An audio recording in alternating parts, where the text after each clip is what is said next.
Well, good evening, everyone. Welcome along to the inaugural Monday Night Live. And obviously, I've been streaming on Monday nights, but this is the first time that the first official episode of Monday Night Live has gone live. So, welcome aboard. Exciting times and all that. First of all, just a couple of little preliminary matters before we get straight into our guest tonight, who is Peter Holmes, an academic from Australia. And we're going to talk about all sorts of COVID conspiracies and religious freedoms and other important things. But before I do that, just a couple of things. If you haven't already seen, we've got a brand new Facebook page for Monday Night Live, and I'd encourage you to actually go and like that page. The plan is in the next week or two is to actually start streaming directly from that page rather than my personal page. So I encourage you to do that. If you want to find the page, it's facebook.com/Monday Night Live Show. That's /Monday Night Live Show. There's also a YouTube channel where I'll be uploading after the fact every episode. So if you want to share them with friends, you can share the Monday Night Live episodes from there as well. And lastly, a huge thank you to everyone who's been asking about how best to support this work. To make it as easy as possible, there is a Patreon. I've got a Patreon page for Left Foot Media. You can support this show and all the other work that I'm doing through Left Foot Media for as little as $1 a month, or as much or as little as you want to, as little as $1 a month, and every little bit helps. So you can find that at patreon.com/Left Foot Media. So there you go, the first episode ever of Monday Night Live officially. And just to explain what's going to happen, you can't see this, but off to the side in my office here, I've got a whiteboard with a list of I think it's about 60 names already on this, of potential guests on this list already. And some of them are big, some of them are not so well known, but it's pretty exciting. I've got some pretty exciting guests coming up, actually. And one in particular who's been making headlines lately. I can't tell you too much more about that, but hopefully all going well, you'll be hearing from that person in the next few weeks. But next Monday night, we've got a public holiday here in New Zealand, so we'll take a break. The following Monday night, I have got Dr. Zachary Ardern coming on. Dr. Zachary Ardern is a scientist who specialises in fact, at the moment, he specialises in COVID-19. So he is studying COVID-19, and he's going to come on the show, and we're going to talk all about COVID-19, just in case you haven't heard enough about COVID-19. But in the meantime, without any further ado, tonight's guest, some of you will be familiar. You might have seen my live stream with him a few weeks ago, but he's back, and it's Australian academic Peter Holmes. Peter, welcome. It's great to have you back with us. Thank you, Brendan. It's good to be back in New Zealand, even though I haven't been able to get there lately. Now, last time we streamed together, I told a little story about the first time we met. And the first time we met, we were both speaking at the same conference together. And I was in the van I think we'd both just been picked up from the airport. And you'd arrived from Australia. I'd flown in from another part of New Zealand, and you had a great T-shirt on that said "Make Orwell Fiction Again," and I still remember that. Now, Peter, can you just give us a quick bio for those who haven't met you before, just a little bit about yourself? Too many details to pack into one thing, but possibly relevant is that I grew up an evangelical. Spent some time in the Lutheran church, and I was a Lutheran minister. That was about 13 years there. And then a Catholic for the last 20 years. And for the bulk of that last 20 years, I've been teaching theology. I did some marriage counselling and relationship counselling, but mostly teaching theology, especially scripture from my scripture background. And I also teach marriage and sexuality at the university there. So they're my main areas, masculinity in particular, but marriage and family and scripture. Right, let's jump straight in. Now we've had the bio, let's get to the meat and potatoes. Not to rush this thing, of course. Not at all. Nothing like a good, mature, well-rounded conversation that takes its time. This is a mature conversation. I better get my whiskey out. Sorry. That's right. Yeah. Go on. This could go horribly wrong. But just tell us a little bit what's going on in Australia right now, because I've heard that there's some sort of almost civil war between your states, that some borders have been closed or something, and trade's been shut down. What the heck is going on? That's a good question, and not very many of us are clear on what's going on precisely. What seems to be happening is that there are two states, Victoria and New South Wales, where most of the COVID cases are. So they are there's a vast majority of. In fact, you probably know that 85% of it, I think, of Australia's population live within 5 miles of the east coast. So it's the whole strip down the east coast of. We're all trying to get to New Zealand, but basically all down the east coast of Australia. That's where most of us live, and it particularly packed into Sydney and Melbourne area. Victoria in particular is a bit more dense than the other states, but so most of the COVID cases are happening in Sydney and Melbourne. So we don't have a lot elsewhere. I think Northern Territory had no new cases, or they're down to 0 active cases now. Western Australia are down to only a few. Queensland's trying to stay that way. But one of the problems is that the states with almost no cases are simply saying you guys can't come here, which is a kind of you can't come here, you don't bring it to us kind of thing. Whereas New South Wales and Victoria, who are pretty much there's most people there, and they're trying to get out and get their products out and get their businesses moving. And they're a bit used to living with it. And so they're trying to push out and go to other states. And the other states aren't playing ball. Okay, so we started talking about Orwell. Let's go back to Orwell now. I want to ask you a follow-up question then from that. And that is this. Are we in danger here of creating a diseased and a healthy class in the midst of this? And I mean globally. I'm not just talking about Australia here. I think we are. Yeah. There's a whole lot of things at play here. One of the principles of Catholic thought is the principle of subsidiarity, which is that the people who are closest to the action should be making the decisions. So in Australia, we have a rather ridiculous situation where they're making rules for people who live in Sydney, which is where I am, which are quite sensible because this is the epicenter of where it's at. As in the disease is right out there, and we've got hundreds and hundreds of people running around our community, and they're applying exactly the same rule to some rural town out the back of Burke who've never seen anyone from Sydney in the last 10 years, so it's just not a rational thing to apply this kind of rule across the board. You need to let locals make common sense decisions.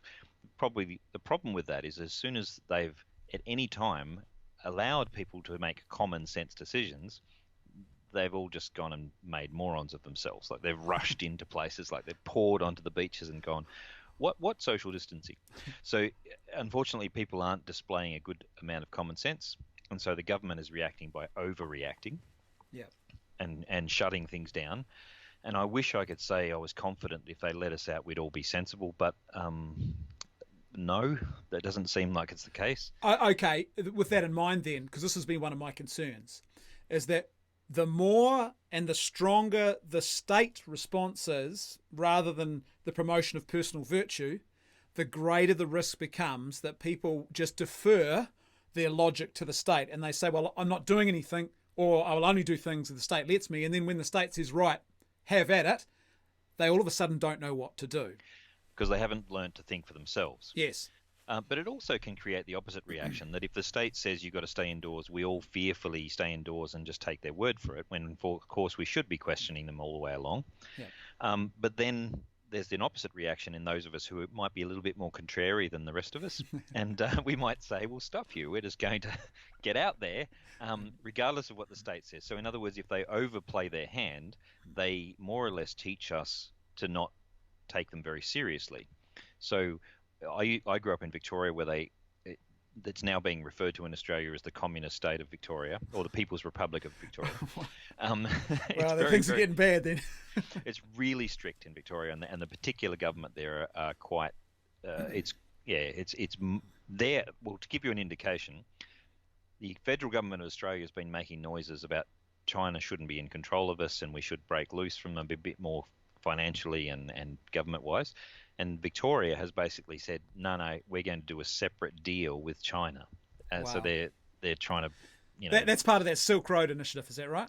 That's right. And then just recently there's been a scandal because the person who negotiated that within the Australian government is also a paid lobbyist for the Chinese interests. So there's a financial connection there. Which is now, I'm no expert, but I think we call that a conflict of interest. Yes, exactly. And I mean, nobody's surprised because they've They've always been in that sort of thing. But mind you, we talk about the Chinese invading or communism taking over in that respect. They won't need to, because capitalism's busy selling them everything.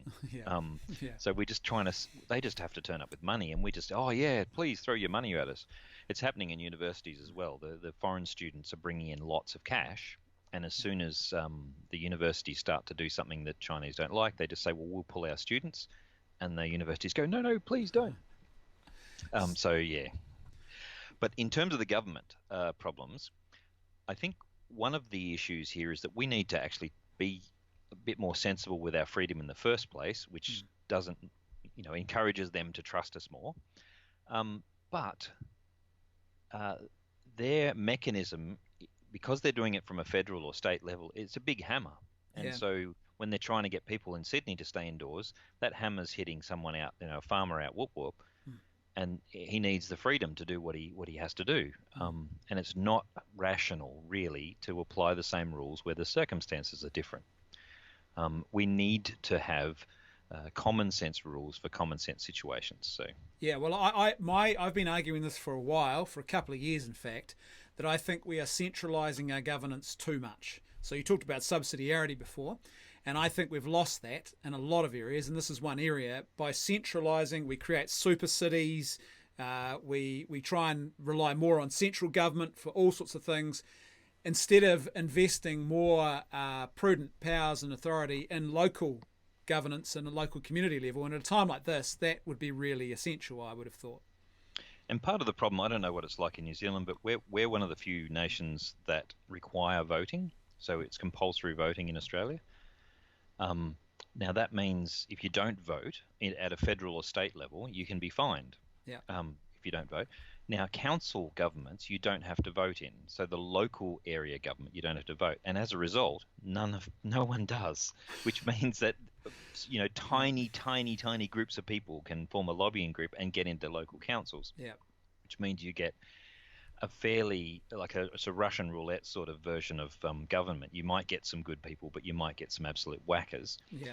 And as a result, no one trusts local government. Yeah. So they defer up the chain, and but we get the government we deserve because we vote them in or we put up with them. Yeah. And if we don't pay attention to elections, we're going to keep getting people who sell us a fancy line on the TV. The week before the election. If we don't pay attention, we're going to get rubbish all the time. Now, I think this is interesting, because what we're seeing now, in the initial week or two that this thing hit, the hammer came down as you've described it, and it made sense. From the precautionary ethical principle, you'd have to say there was so much we didn't know. China clearly hadn't told the truth. That set the whole clock backwards. Everyone stayed home was that's all they knew how to do at that point. Yep. Now, regardless of the fact that I would argue that's a failure of preparation, because in the modern world, I think if it's the year 1000 and the bubonic plague arrives, it makes sense to tell everyone to stay home, don't go out except for food and healthcare. But in the modern era, when we know that the risk of an Asian pandemic, and we've already had several rolls of the dice, we weren't prepared for it. But leaving that aside, it made sense that we actually said, okay, precautionary principle, we will bring the hammer down. I would have thought, though, by now that we should be into the scalpel territory. And it seems to me that we're not moving in that direction. We're stuck with the bureaucratic hammer rather than saying, okay, this region could be open and functioning. This region needs a little bit longer. And it seems no one's interested in doing that here. I agree. We need to take it back a bit and say, one of the problems with our democracy is that we hold people accountable on cycles of 3 to 4 years. Yeah. I don't know what your cycles are over there, but ours are 3 to 4 years, which means they don't care. I mean, they might care as a person about something that's going to go longer, but in terms of the big budget investments and their huge efforts that they put in, they are investing mostly in things that are going to pay off in the next 3 years so that they get elected. Yeah. So it means that we're doomed to their major focus being in very short-term initiatives. And if someone sets up a pandemic sort of response team, they're not going to invest a huge amount in it when it may or may not pop up, and it may or may not bite them on the bum if they happen to be the ones in office in 6, 7, 10 years time when it comes up. Yeah.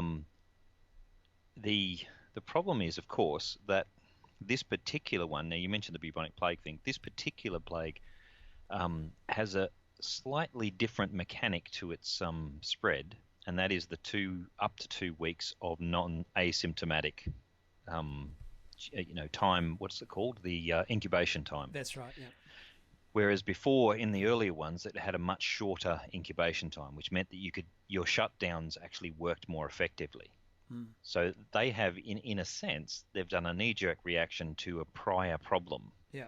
So the shutdown would work really effectively if you can see symptoms within a couple of days of someone getting it.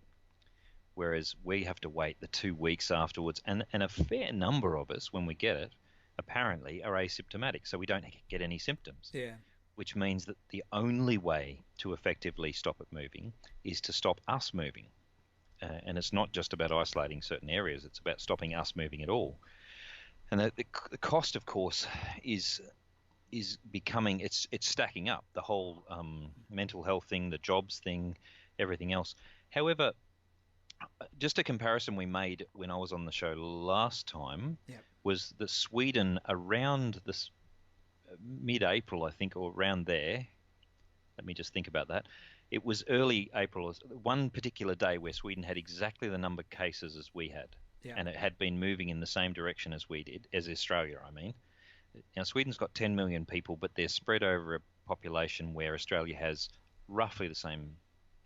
Well, actually, no, we're a bit more spread out. But basically, Sweden had the same number of cases. They decided not to shut down. They're at about 3,700 deaths or something like that. Yeah, I think they're sitting around there, yes. And 30,000+ cases, whereas Australia's just clocked 7,000 cases and it's just over 100 deaths. Yeah. And that means that we've at least been successful in part. Let's say we only had half those.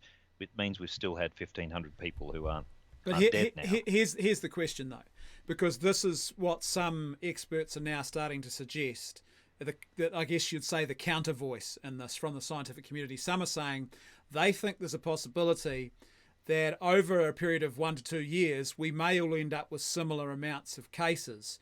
And so, for example, we know that the Imperial College model suggested Sweden should have had somewhere in the vicinity of 40,000 deaths by now.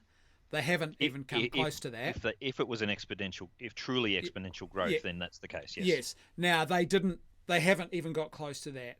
However, they have had, compared to their neighbours, a much higher fatality rate and case rate. Now, the interesting thing, I guess, will be to see in 2 years' time, once it's actually played out, does the mechanics of this thing actually work in such a way that we all end up with a similar rate of the virus? We've just spread ours out. Well, I mean, even so, let's say it is, and I think you're right about that. I think that we'll, and even I saw an expert today announcing that they are unsure that even if they found a vaccine for some strains of the virus, there's already enough strains of it that they're unsure it would actually protect us because it morphs so quickly. So it might be a change of lifestyle, not this restricted, but it might be we have to actually adjust things, in such a way that we take care of this. And when people get to a certain age, they take a lot more care. Yeah. But one of the problems with that is that the main danger, and the one that our government at least has been trying to avoid, is overloading your system by going, oh, what the heck, we'll just let everything go and everyone will catch it and then we'll all be immune. Firstly, the evidence says that we're not necessarily immune after we've caught it once. And also that you can carry it in your system for some time afterwards. I'm aware of at least one of my friends in the US who still was testing positive, 5-6 weeks after he was asymptomatic. And the second thing is the hospital systems, and that's what in Australia our delay bought us time to build up our hospital systems so that we have enough critical care now. And I suspect that the main reason they're opening up all the things now isn't because they think we've covered it, but they think we can now cope. Yeah. And so we're almost expecting a second wave of infections to come through and them just to deal with it. Because the main deaths that I can see when I looked at Italy and Spain and places like that and the US, come from where the hospital system is overloaded. Yep. So, you might be, I don't know what the percentage is, but let's say there's a 5% ratio of going into hospital. Of those people, still only about 5 to 10% are in critical care. So, if you had, for example, in Australia, we had a maximum at one stage of, 50 or I think it was 70 in critical care at any one time, but we had hundreds in hospital. Yeah. Of all of those people in critical care, we've had, in hospital, we've only had the 100 deaths total over the whole thing. Now, that means we've been able to save all of the others in hospital. But if everybody in Australia suddenly got sick at once, we wouldn't have the capacity to save it. So anyone who should have gone to hospital for help wouldn't get the help, and then they die. So the rates would be much higher, that's right, as they were in Italy. Yeah. Yeah, well, they were obviously overwhelmed, right? And that was the whole point about flattening the curve. Here's what I'm worried about now, that we are already talking about this new normal, and I think in a far too cavalier kind of way. What I mean by that is, you've mentioned already, there are going to have to be adjustments probably for us to learn to live with this thing. I think we're going to have to learn to live with it. And part of that is we're going to have to stop being so bloody scared of dying. I think that's part of it.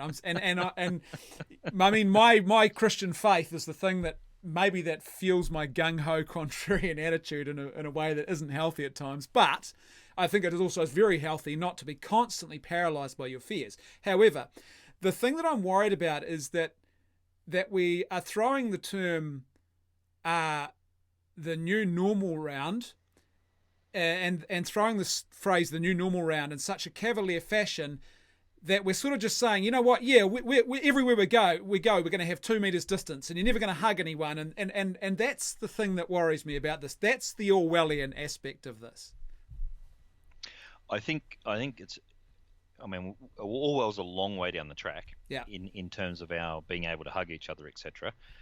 There are some of us who are introverts who won't be too fussed about not hugging everyone. But there'll be a lot of angry charismatics out there, probably.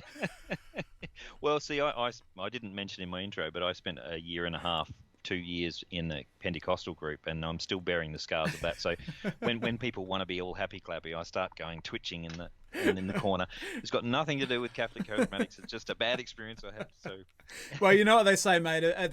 Whenever they have a meeting of a Pentecostal church, that when the tea lady comes round, she says, "Anybody who wants sugar in their tea, please put your hands down." Sorry, that's a bad dad joke. Carry on. So, Orwell is about controlling our thoughts, and I think perhaps the fear part is more applicable to the Orwellian idea.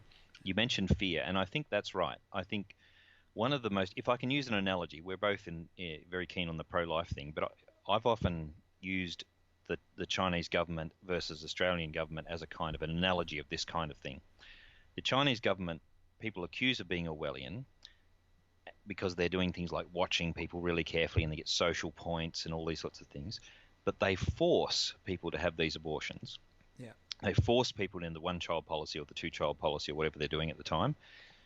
Whereas when you actually look at Australia's birth rates, they haven't forced us to do it. We're doing it to ourselves. Yes. Yeah. And so I ask my students often, which one is more Orwellian? Which one is about thought control? Yeah. Because it's actually slightly more insidious to convince people to do evil to themselves than it is to, sort of force it on them. Now, I'm not trying to get China off the hook here. I don't like that at all. I think it's an evil thing. Yeah. And it's possible that they've been brainwashed as well. But we are in danger here of allowing the fear to create our own Orwellian sort of problem. And I am concerned about that, and I'm concerned about people changing their attitude to life as if this is everything has to be at home, and this is very dangerous. We're already isolated enough as communities. We're already in danger of being completely isolated in our own sphere of love and influence and care. But this is pushing us into crazy land. We're not even thinking about the next door neighbor, let alone Papua New Guinea or the people around us who we could be helping, who are going to be disasters when it hits them.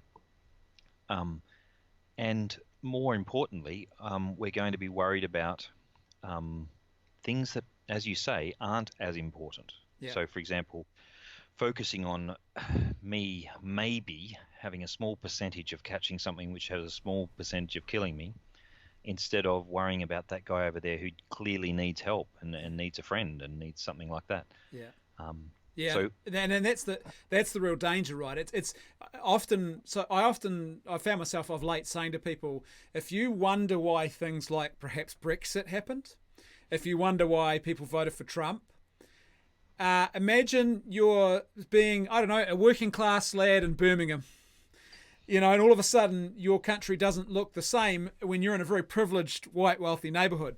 In America, you're living in the Rust Belt or somewhere, your jobs are gone, your industry's gone, and you're afraid, you're alone, you're isolated, and here comes someone promising you that. All of a sudden, we've got this similar sort of scenario. People are all of a sudden, close the borders, close the borders. It's nothing to do with religious doctrines, but it is a fear-driven thing. It's driven by a need. It's driven by what people see as a need. And you can see all of a sudden how easily we can all fall prey. Now, I'm not saying Brexit was a bad thing. I would have voted for it, by the way. But that's me. But you see, it's very easy to sit there and say, well, I would never be affected by this. Well, yeah. And to be honest, I mean, the main concern is that we keep focusing on making good decisions, sensible decisions, but also loving decisions for ourselves. Yeah. Now, I'm in a situation where I have two people in my house who are particularly vulnerable to this particular thing. They tell me, I don't know, I'm not a doctor. So I'm being a little bit more cautious than most. And I'm not convinced, we will get into this a bit later, but I'm not convinced that it's a good idea to simply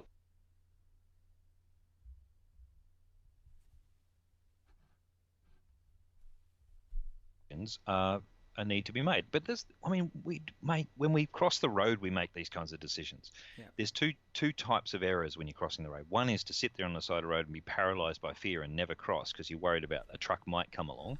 And the other one is to go, oh, what the heck, you only live once, and step out. You look both ways. You make an intelligent decision and you step across the road. And we're just not training ourselves to look both ways. And because everyone's clickbaiting us, if you're trying to figure out how to look both ways, you come across all these articles that are just telling you whack job stuff. Well, let's jump into that because this is one of the main reasons. He says, wagging his finger. By the way, I've been a firm believer that Aldous Huxley was the more likely of between him and Orwell. I think Huxley predicted the future better, and we ended up in very much our own dystopia of our own making, as A Brave New World portrayed. But anyway, that's another story. The issue of conspiracy theories, I think there is no doubting that there is a knowledge vacuum around this thing because there's so much we don't know. And we also have clearly a tribalism and a politicization of things that has gone on, and people are desperate for certainty, right? So it seems there has been just a massive increase in conspiracy theorizing around this particular issue, more so than I've seen about anything else. Do you think that's fair? I think it's fair. Partially though, I think it's a chicken and egg argument because I think there's more about this because people are more afraid about this. Yes. And fear is a trigger. So if someone wants to get your clickbait, let's pretend there's someone out there. Let's just pretend for a second. There's someone out there who doesn't care what the issue is, doesn't care how they do it. They just want you to click their thing so they get money. I'm just going to pretend there's someone like that on the internet. Now they would pick the thing that's got your attention. Yeah. So they will pick whatever works, and they will, if they can make you afraid of it, like say, oh, watch out for this, that's what they'll do. But if they don't have to make you afraid, if you're already afraid of it, they can just latch onto that. Yeah. And we found, on my own podcast, we found that when we did a podcast and we tagged COVID, because we talked about COVID, suddenly you had a whole bunch more hits, and it was very tempting then to put it into anything you did. Yeah. And so we've tried to resist that temptation and not do it deliberately. But I think there's a lot of people out there who are actually exploiting the fear for their own benefits. And there's some people who've seen this as their opportunity to get a lot more attention than they deserve, and they're getting it. And at least some politicians are feeling that. Yeah. At least some politicians are doing it. And we've had a couple of our opposition here oppose for the sake of opposition. And most people are ignoring them because what they want is a really strong, stable leadership, and it suits their fear, their anxiety, to just go, the person in charge knows what they're doing. Yep. And I read a poll that said your prime minister is one of the most popular in history. No, that's a bit of fake news. So is she it? polled Okay. at 59%, and all of a sudden, some of her overzealous supporters in the media came out and said she's the most popular prime minister we've ever had, forgetting the previous Prime Minister, John Key, who was polled over 70%.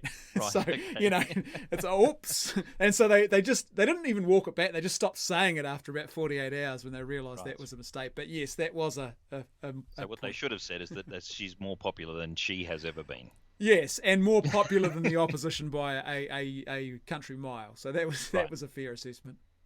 If you can, as I can understand it, you'd be hard pressed to tell me who the leaders are at the moment of the opposition. So I'm going to talk about that after we're finished here. That's the sort of the news of the week, really, is the coup that's happened.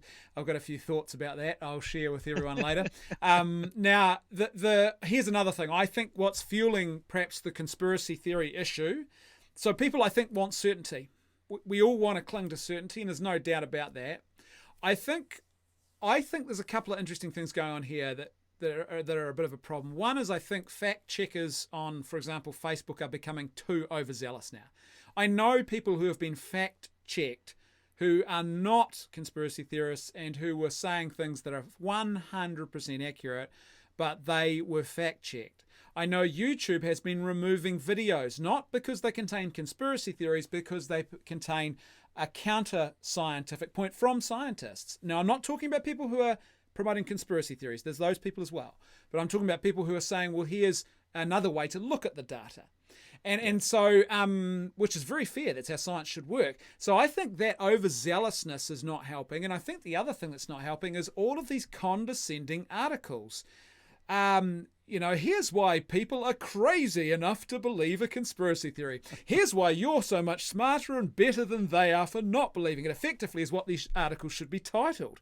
And it's not helping because people just go, right, you think I'm crazy? I'll show you crazy. They dig in. If they're in a no-win situation, they're going to keep going down. So when people were mocking Trump supporters, I was groaning because I was thinking, no, Trump needs to be held to some sort of account. But if you've basically written them off as the worst people in the world, there's nowhere for them to go except to stay with what they've got. And you mentioned Brexit before. Whatever we think about that as a particular political move, the leaders involved in all of these political movements aren't our ideal politicians. Like, they're not the perfect people we would pick. But you could see it coming a country mile away precisely because there is a kind of a condescension that comes from the Illuminati, and I'm saying that in a kind of a joking sense. Because when I was growing up, mate, the establishment was right wing, and all of the guys in the universities were lefties. They were really, the rebels in the universities were lefties. Yeah. Now the establishment in the universities and the establishment in the scientific communities are mostly left wing. Yeah. And they're putting so much pressure on that the people, hiding under the bushes and waving the sort of hand-printed placards at you are the right-wing people. What's tended to happen is that you create a situation where nobody believes authority anymore. Many of my friends don't trust anything the government says because the government said it. There's a kind of you create an environment where, because they're against us and because they've lied about some things, we just don't trust them about anything. Yeah, and I think that's a problem, right? Because this is where the media has fueled this as well, because they've become so untrustworthy in so many areas. The whole clickbait thing that they do as a business model now. You've got, I think probably really in a big way, a lot of the unraveling started with Watergate. I think for a lot of people, obviously I wasn't around for that, but I know my parents told me about how it was such a moment of sort of this shock that the president could be involved in such things. And then you have 9/11 and the war in Iraq after 9/11, and it's just, there's a whole slew of things that have contributed to people try and blame Trump for the post-truth society. He wasn't the cause of this by any stretch of the imagination. And in fact, it goes back much further, and a lot of people, including the media, who shrilly cried, it's Trump's fault, were the ones who contributed to it. I think we've been creating this for a long time now, and part of it is, I mean, I'll start from where we're at. Right now, the politicians don't get elected by telling the truth. They don't get elected, and I'm not saying they don't tell the truth, but that's not what gets them elected. They don't get elected by pushing policies that are good policy. They get elected for doing things that are in grabs that can sell for 15-second ads on YouTube or on Facebook. It used to be on the telly, but it's less so now. It's more on the social medias.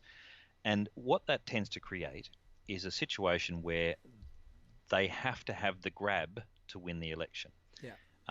And scientists and everyone else will tell you they know that no matter how nuanced their studies are, someone's going to pick them up and try and use them as their 10-second grab to support whatever they're pushing at the moment.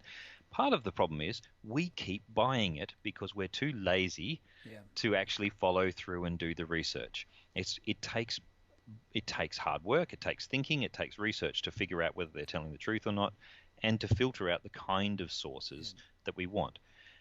Newspapers aren't really good at paying people who are good analysts, independent analysts anymore. They tend to go with the more sensationalist grabbing things. Yeah.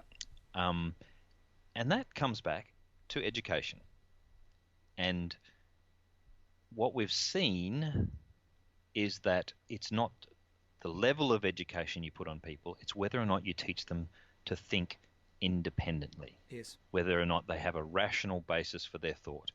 Now, because I've seen people who are, have doctorates who can't think independently, and it effectively makes them stupid when they come across a particular thing that they've been indoctrinated about, and they simply won't think about it. They won't even go there. Yeah, well, your friend and mine, Robert Loretz, would call that clever stupidity. And I agree with him. It's a term I borrow quite liberally from him now. Yeah, well, I mean, someone can be sharp, but they're not wise. And vice versa, you can be quite wise. It doesn't matter how sharp you are or how intelligent you are. You can be quite wise by just paying attention to what's real and true, and listen to the people who you can rely on.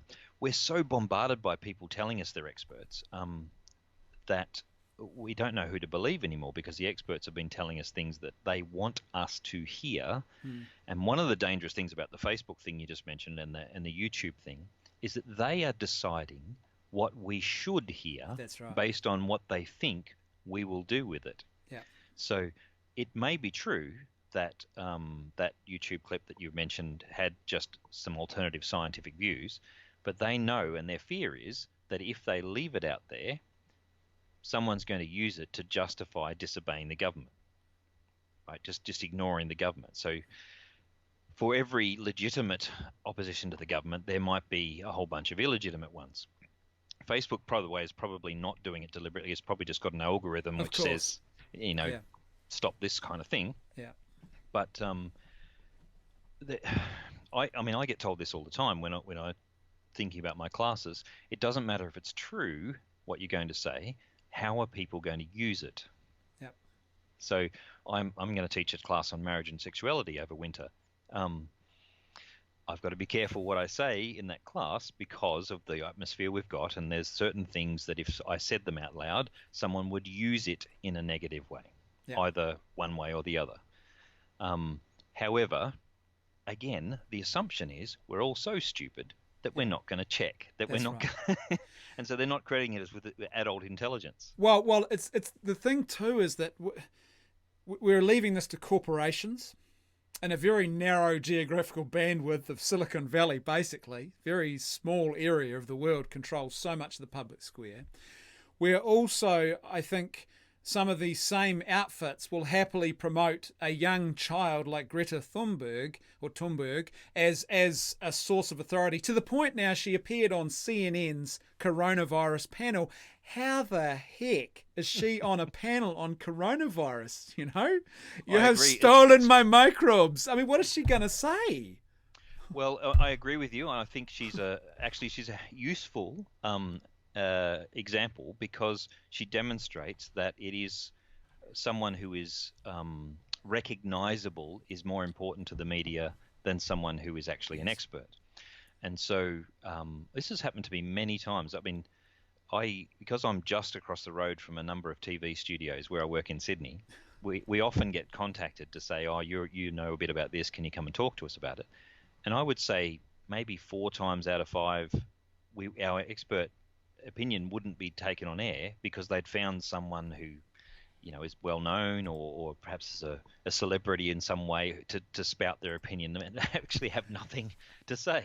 But they'll grab. And I mean, they're cynical because we know that if we see someone we recognise on the telly, we're going to be drawn to that. We go, oh, who's that? Yeah. If it's just some random person you've never met before, it doesn't matter how smart they are, we're not listening. Yeah. And again, that comes back to us. We're only going to change it if we pay attention to what's sensible and we actually call them to account on it, and we switch them off if they're not being sensible. Yes. Well, the thing is, it's interesting too, I think here there's the media have made the situation worse, I would suggest, it's clear they've politicized this pandemic. And it's now being used as a sort of purity test. So clearly in America, the pro versus anti-Trump plays out in the reporting of this pandemic, which is insane. It's happening in my country. It's happening everywhere. And I think that is see all of a sudden, once you start politicizing information, particularly the transmission of information, particularly at a time like this, like this is that it's insane to me. That what it does is it fuels those people who would say, see, yep, you can't trust the authorities and I can't trust anything. That's true, although, to be fair, the American situation is quite different to New Zealand. I mean, we're very blessed in this part of the world. Australia, and to a greater extent New Zealand, are literally an island in the middle of the Pacific, yes, where we're away from everybody else, and we have the option to sort of shut off borders. Yeah. And so we're in a situation where I think we can justify being a little, more brave at stepping out. Whereas in the US, they're about to top, 100,000 dead. And there's a lot of stuff going on. There's millions of people out there, and running around the street in parties and protests and stuff probably isn't the smartest response to that sort of thing. But from what I'm seeing from New Zealand, you guys are getting hot under the collar and putting petitions and stuff. But that's all quite legitimate civil action. It's all quite legitimate. We have the right to put our demands and our cases before government and before media, and for them to shut us down is quite a serious issue. You're not inciting rebellion, you're simply putting cases. Yeah, and I think the thing though that I would say in defense of Americans is I think they understand perhaps the price of liberty and the threats. They had a war of independence, they had a civil war. I think they understand and they carry that with them as part of their identity. Now, of course, they adopted a particular John Stuart Mill model of personal freedom, which also is part of the baggage. But I'd say certainly in New Zealand, I think more so than Australia, in New Zealand, we perhaps take our freedoms for granted.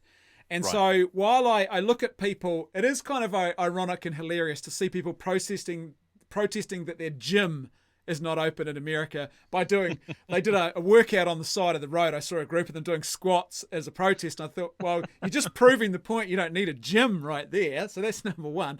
But number two, to me, that's a loss of priorities. That's an excessive sense of I'm free to do what I want any old time, as opposed to, say, in New Zealand, where we're trying to fight for religious freedom, for example, churches and mosques and temples to have the same number of people present as a bar or a restaurant or a conference. And to me, there's a priority there that's different. Yeah, I mean, it's a complex issue, that one, at least in Australia.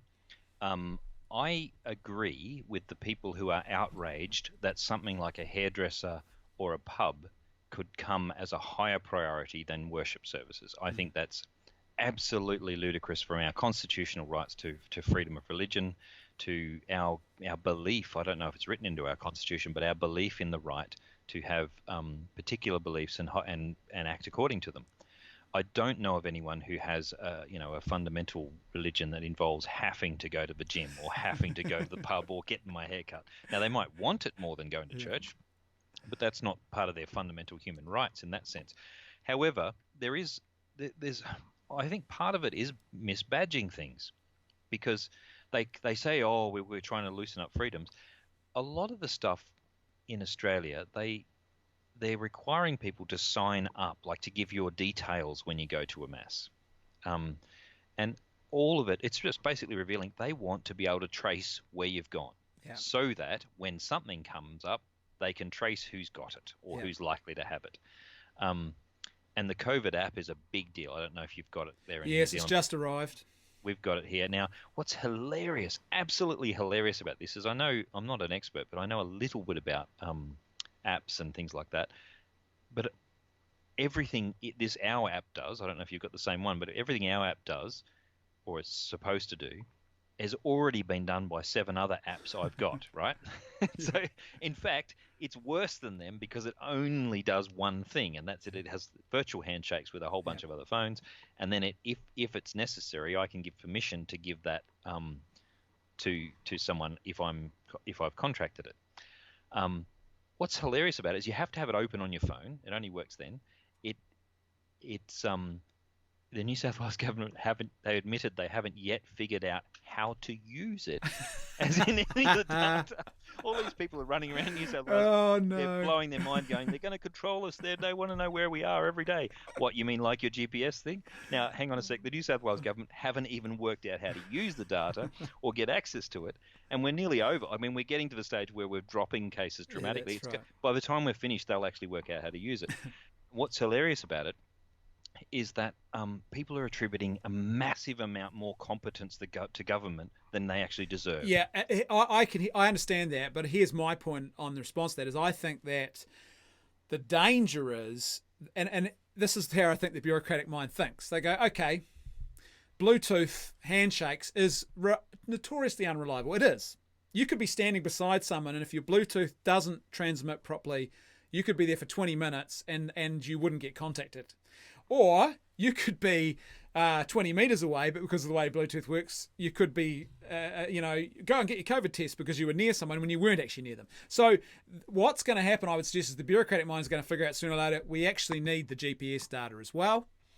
And they're going to want more information. And so my thing is, I think there's a point at which we have to say, don't just act for the now, act for what the future implications are of certain actions and what, if you like, we're seeding into a society. And that's the concern I have.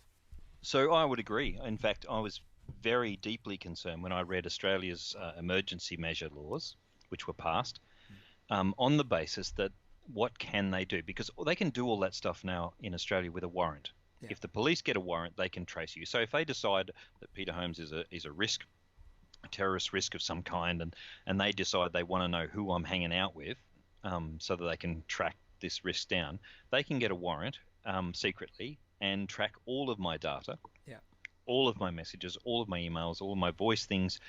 They can actually listen out for certain keywords. Maybe I'm now on the list because I said the word.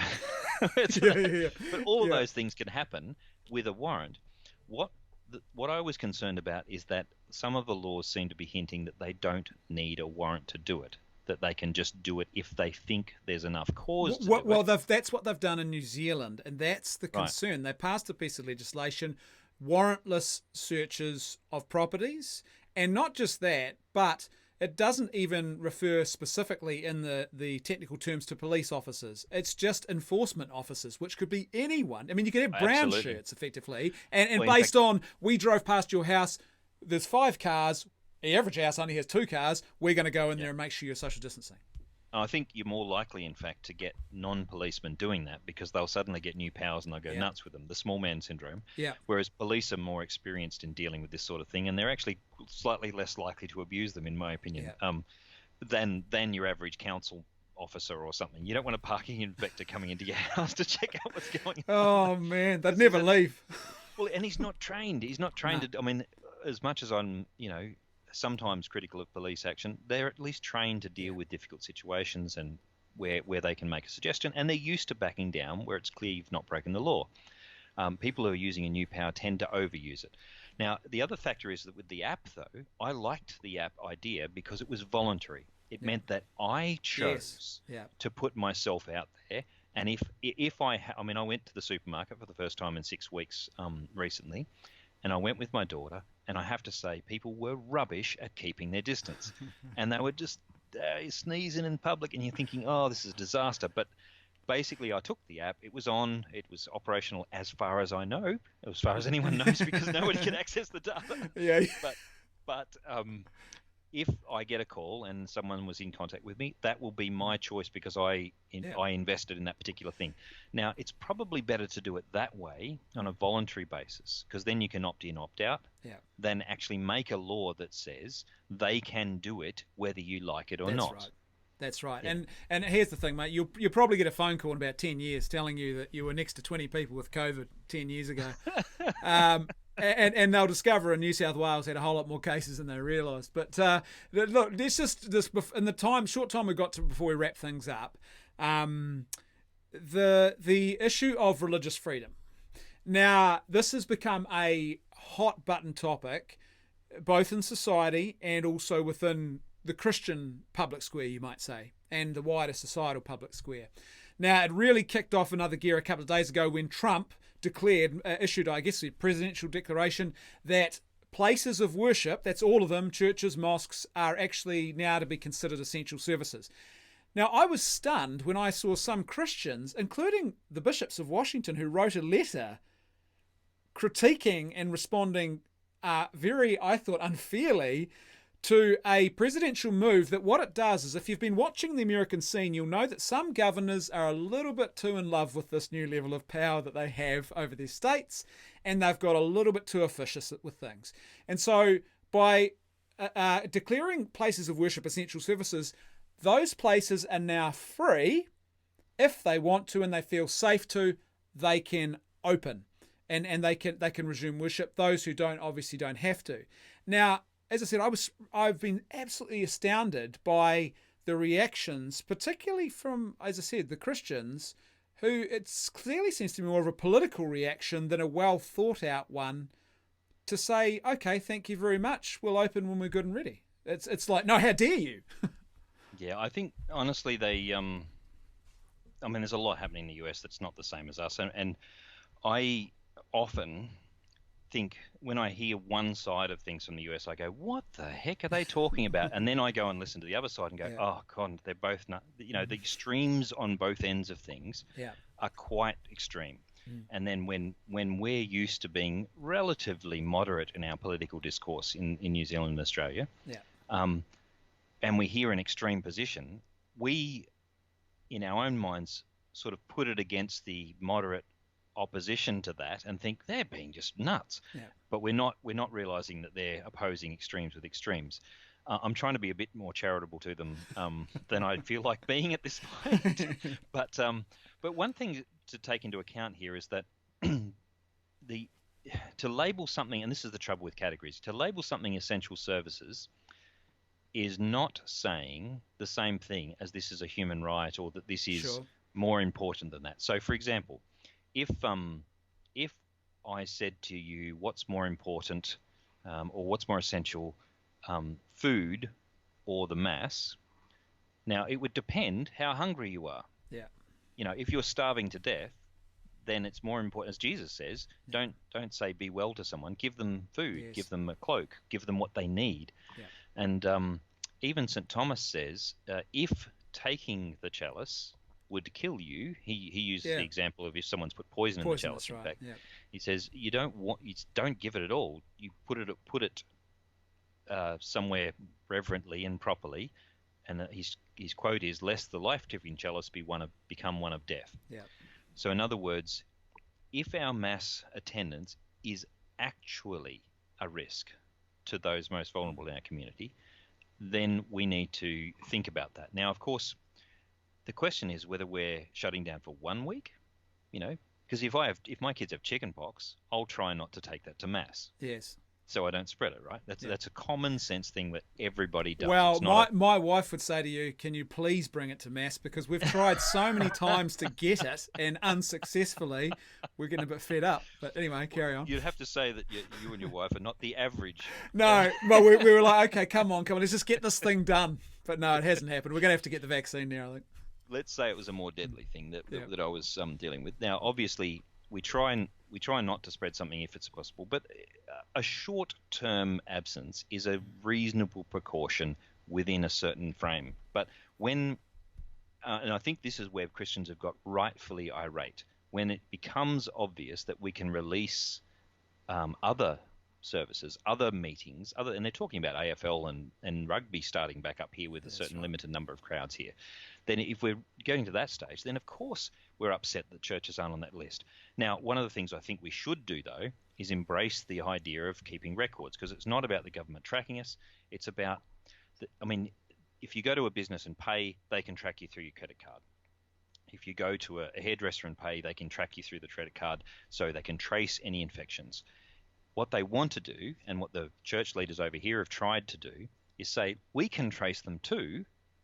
We'll get them to write their names down. Yeah. So I don't think it's a government control thing. I think it's a sensible way of meeting their fears while allowing us to do what we need to do. Well, it's also about not having that paternalism, that this is the paternalistic state, which would say, no, we know best. And quite frankly, we're moderns. So religion is passé, and religion is for children, don't you know? And so we'll tell you what's best for you. And I think there's so much of that creeping into this now that's making it worse. And they're treating it like it's like the bridge club or something like that. That's right. It's like a little hobby thing that you guys do in the weekends, and you can do without it. And there's a whole bunch of other things like haircuts that come in before that. But and I think in some respects, some of them genuinely believe that. Yes. They actually don't understand how important this is for Christians. And part of it is, we have to admit, is that we haven't treated it that way.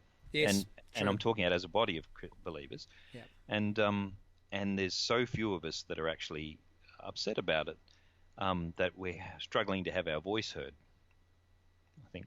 I think too there's perhaps a fear too that a lot of Christians are so afraid of what, and I've seen this, I've experienced it firsthand in my dealings with this issue here in New Zealand, which I've been quite involved with over the last 2 weeks. And some of the responses from Christians, it's very clear, and I understand that there's a state of fear that has crept into their thinking as well. And we've had what are we in the South Island here? All of our cases have now been resolved. We've had a week of, we've smashed the curve. We've had almost a week of 0 cases each day. That's fantastic. And we're still acting though like this thing is New York or Italy. It's interesting how that state of fear really gets in there. I think part of that might be the mass media, because they're able to push that, because when we turn on the telly or we click Google, we're constantly seeing it in our faces all the time. Yeah. And it doesn't matter if it's happening right here in my neighbourhood. In my case, I'm in the middle of it in Sydney, but I still haven't seen anyone myself personally. I know people who've had it, but I haven't seen anyone. And to be honest, in Australia, it's limited to the rich people. I mean, not limited. It's largely in the people who are going overseas, who are getting it, and the people on the cruise ships and those sorts of people. It hasn't been yet amongst the poorer areas in great numbers. We might not know till later. But coming back to your other point about, it's really a case for local government. If in the South Island's completely clear in 2 weeks' time, why not just say, all right, no one's flying in, but we're just going to do what we do. That's right. Just everything's clear. The mainland, and we're joining Sydney. I think too the other thing is that I think Christians have got a dialogue with each other on this issue in good faith, because I see too much of this, and I've had it come at me as well. People accuse you of being some sort of wild-eyed, rampant, uncaring libertarian. It's like no, not at all. And I think you've got to debate this or dialogue about this in good faith. And I think throwing around things like there's a false dichotomy that's doing the rounds at the moment. The church doesn't need to meet together. It's out in the world, and that's where we're supposed to be. It's like, yes, it's both and there would be no church out in the world if the church wasn't present as a worshipping community in the world. So you can't remove the worshipping community and then expect everyone to function as church in the world, quote unquote. Well, as an Old Testament teacher, I would say the Old Testament is concerned. The prophets are constantly talking about 2 things. They talk about the proper worship of God in the way that he has taught us, and the care of the most vulnerable. Yeah. And those 2 go together. You can't have one without the other. If you come to worship and front up and you've not cared about the most vulnerable, then God doesn't want to know you. Yeah. But if you're out and you're neglecting true worship and the pretense of just helping the vulnerable, then you end up losing track of who is actually vulnerable and who needs the help. If you don't worship right, it's the old saying, lex orandi, lex credendi. The way you pray ends up being your belief, which ends up becoming your life. But in terms of the religious freedom argument, it's interesting you said that you're cast as a kind of a rightish libertarian. I get the opposite end from some people, because I've suggested that, a temporary absence from Mass is not the end of the world. Yeah. Now, it happened that I was responding to someone who said it is the end of the world and we should ignore the government and go in and just go. Yeah. And I've said, well, no, that's not a good idea. And I've been accused of being an absolute left-wing communist sort of lunatic. Oh, I thought I could. Is that red? Is that red on your earphones there? I think that's communist red. I knew it. And again, it really is. It's, as you say, the Christian charity thing. At this time, we're all a little bit more on edge, even if it's not around us in terms of even if we were happy to be at home, which most of us aren't, even the introverts of us aren't, for this long. Even if we don't know anyone who's sick, even if we're not under that kind of pressure, even if we've still got our jobs, we're still getting bombarded by this high intensity numbers of people dying and all this stress of people. We need to actually cut each other a little bit of slack. Actually understand that most of this is coming from a position of anxiety and fear, and that we need to just simply go, all right, it's a hard time. I'm just not going to react in the way that I might normally. And by the way, too, that person who's saying to you, "Oh, I'm just going to go in anyway," I would sit where you sit, right, with a ethical prudence, with the mind of Christ, we could say. But at the same time, I also love that passion, and I think that passion is important as well. You know what I mean? That's where these false dichotomies start to come in. Because here's the thing. The thing that worries me most is the number of people who are now saying, well, we could just do church online forever. That's not a worshipping community. That's individuals watching someone else worshipping. So this is an interesting question. You didn't have it on your list, but I've moved away from making the televised Mass or the streamed Mass the centre of our Sunday response while we're in lockdown. Yeah. We were just watching it, our own parish. Now, I still watch it with my wife because I miss the music and I miss the place, but we stopped making it the centre as if it were the replacement. Yes. Because we read the Sunday readings and we make a spiritual act of communion, of course, but we follow the general liturgy, but don't do anything that clergy should do. But watching the Mass is like television, It's great, it's interesting, and it's especially if it's your home base, it's nice to feel like you're still connected in some way, but it's no replacement for being there. No. The incarnation means that there's a physical element of worship, and the small pilgrimage we make on a Sunday to the Mass will become even more privileged and amazing and joyful when we get back there. Yeah, exactly. So I would say that we should take prudent precautions, but the time when we can go back, we sing with gusto and we cry as we receive our Lord. If you're allowed to sing with gusto, because that apparently could be a cause of COVID. So we don't want people getting the coof, as the cool kids are calling it. So there you go. Peter, once again, it was so awesome to have you with us. I think you're going to have to be on. I've got my big whiteboard of guests here to the side. Your name is on there. I might have to put a double tick for, most welcome to return. But yeah, Peter, as always, it was a real privilege and a pleasure to have you. So thank you so much for taking the time to be here tonight. We've really, really appreciated it. Thank you for having me. It's been a joy, and I hope to get over there and share another whiskey with you soon. Yeah, amen to that. Awesome. Thank you, Peter. When we wake, hear the birds and see the sun. Side by side our fears are done. All the good times just begun.